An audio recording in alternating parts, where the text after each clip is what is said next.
Hi everyone, Ali here. Welcome to my channel. In this video, I'm going to be talking about the reasons of why I decided to learn to sleep on the floor, the process I went through, and the benefits I have found from sleeping on the floor. I think you noticed a bed in my bedroom. Yes, that one there.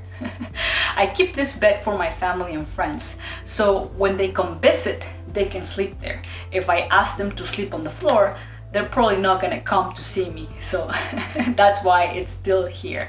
Otherwise, it would have been gone a long time ago. One of the reasons of why I decided to learn to sleep on the floor, it's because I'm an ultra runner. As an ultra runner, I run for very long distances. In terms of time, that means I can run over 24 hours. Of course, my body gets tired and I need to get rest. So I take quick naps during the run and I pick places that look comfortable enough for me to get some rest. It can be on the sidewalk, on a bench, in a ditch, not very comfortable places. So that is why I decided to learn how to sleep on the floor so I wouldn't struggle much trying to get rest during these ultra runs. Another reason of why I decided to learn to sleep on the floor was because I was part of the Navy. During field training, we're required to go out in the field for days and sleep on the ground. I wanted to be efficient at this, and this is why I decided to learn how to sleep on the floor before going away for training. So now I want to talk about the process I went through to learn to sleep on the floor. It took me about 7 days. And it was hell. Oh my God, the lack of rest, the soreness in my body, it's one of the hardest things I ever done. On day one, I used the mat under me. I also used a sleeping bag to cover myself, and I didn't use any support for my neck. And it was bad. That night was terrible. I could not get any sleep. I was sore in the morning. My neck was hurting, my shoulders were hurting, and my hips were hurting. It was a very, very bad night. And the second night, I learned that I needed some neck support. So I grabbed a towel and I put it around my neck. But every time I tried to readjust myself, I would lose the towel. So that night I got really upset. I grabbed the towel and I threw it on the corner. I tried to sleep like that, but no success. I got 0 hours of sleep. That was 2 nights in a row.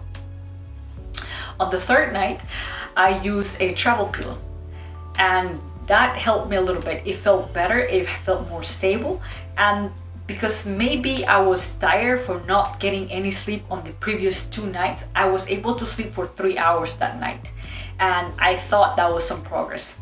On the fourth night, I tried the travel pillow again, but that night I had to readjust the travel pillow so many times, and I just removed it and tried to sleep again like that without any neck support.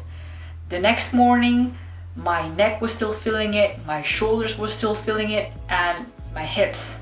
Those 3 parts were affected a lot by sleeping on the floor. On the 5th night, I actually grabbed my bed pillow, and that provided some good support for my neck, and it made me feel more comfortable. That night, I slept for 5 or 6 hours.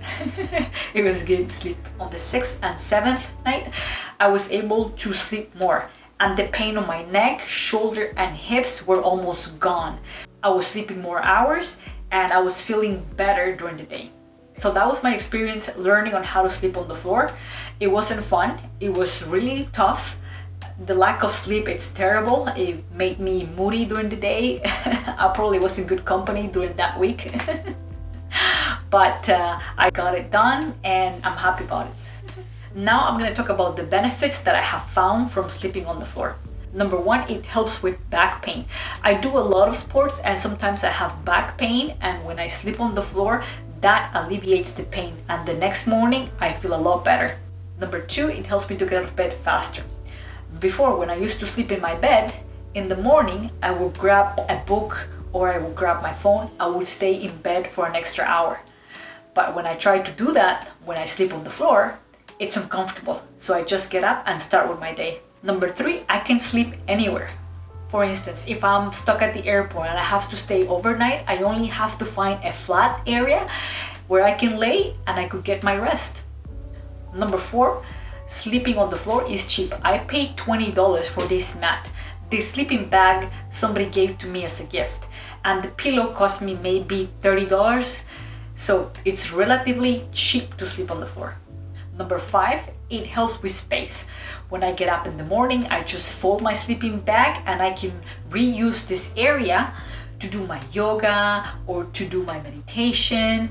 So it helps a lot with space. Yes, I know I still have that bed there, but I don't think I'm gonna get rid of it anytime soon. Number 6, it's more hygienic. If my sleeping bag gets dirty, I throw it in the washer and in the dryer and it's clean again. My mat, I spray it with Clorox once in a while and it's clean. The pillow, if it gets dirty or old, I throw it away and buy a new one. So yes, this is very hygienic. My mattress, however, if I wanted to get it clean, I would have to hire somebody to clean it professionally, and that costs money. It is also known that germs and microbes live in our mattresses, and a lot of people are gonna find this disturbing. I found it disturbing when I learned about it, but I think it's worth to mention it in this video. What are the types of microbes and germs that live in our mattresses? 1 is dust mites. They eat dead skin and produce allergies. 2, bed bugs. They suck your blood. 3, fungus and bacteria. When we sleep, we sweat, and that provides a good environment for bacteria and fungus to grow. Pet dander, which is a source for fleas and ticks, and chemicals. Mattresses are made of industrial cotton, memory foam, and polyester. To produce industrial cotton, the plants need to be sprayed with pesticides and insecticides, and those chemicals remain in the material, and that affects us in the long term. It's pretty disturbing, huh? But those are the facts. It has been a year and a half since I started sleeping on the floor. I'm a pro at this now. If you have any questions about sleeping on the floor, you can write them in the comment section below. If you found this content helpful, hit the like button or subscribe to my channel. That is all for today. Thank you for watching, and I'll see you next time.